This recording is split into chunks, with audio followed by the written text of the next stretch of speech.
భర్త మీద కోపం వచ్చినా, భర్తతోని లొల్లైనా, భర్త తిచ్చినా, భర్త కొట్టినా భార్యలు ఏం చేస్తారు?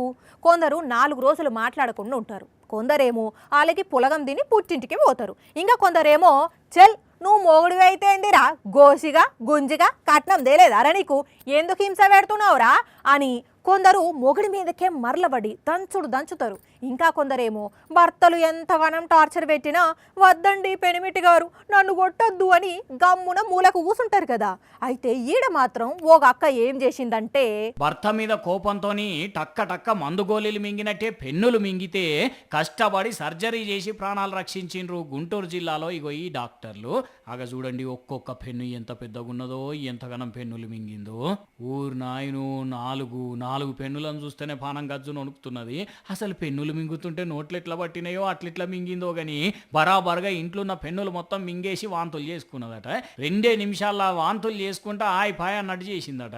ఏమున్నది వెంటనే దవాఖానాకు పట్టుకపోతే వైద్య పరీక్షలు చేసిండ్రట. ఇక అటెంక ముచ్చట డాక్టర్ సాబ్ చెప్తాడేనండి. వాంతులు ఎందుకు అవుతున్నాయి అనే సందర్భంగా మనం ఎండోస్కోపీ చేసాము అమ్మాయికి. అక్కడ స్టొమక్ నుంచి చిన్నపేకిలే మధ్యలో 4 పెన్నులు ఇరుక్కుపోయి ఉన్నాయన్నమాట. అమ్మ బాబోయ్, ఇన్నరానుల్లా స్టమక్ నుంచి చిన్న పేగుకు పోయే మధ్యలో ఇరుక్కపోయినాయట. మరి ఎట్లా తీసిండ్రు సార్? సో ఇది చిన్న హోల్స్ ద్వారా మనం లాప్రోస్కోపీ పద్ధతిలోనే ఆ 4 పెన్నులు డియోడినంని ఓపెన్ చేసేసి ఆ పెన్నులు తీయడం జరిగింది.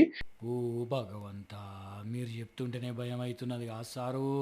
ఈ పెన్నులను చూస్తేనే కళ్ళు తిరుగుతున్నాయి. మరి మింగిన పెన్నులతోనే కడుపులనే బాధలన్నీ ఎవరికి కనబడకుండా రాసుకోవాలని చూసిందో, భర్త మీద కోపాన్నంతా కవిత్వాల రూపాన కడుపులనే రాసి బయటికి ఇడవాలని చూసిందో కానీ పెన్నులు మింగిన ముచ్చటైతే ఇచ్చంతరంగా ఉన్నది. పోన్రి, ఇంతకీ అక్కదే ఎవరో చెప్పలే కాదు, నరసారావు పేటనట. 28 ఏళ్ళు ఉంటాయట అక్కకు. పెన్మిటితో పాటు ఫ్యామిలీలో పంచాదులు చేయబట్టి వాళ్ళ మీద కోపాన్ని ఇట్లా తీర్చుకున్నదట. కానీ వామ్మో, 4 పెన్నులు మింగుడంటే మామూలు మాటలు కాదవు.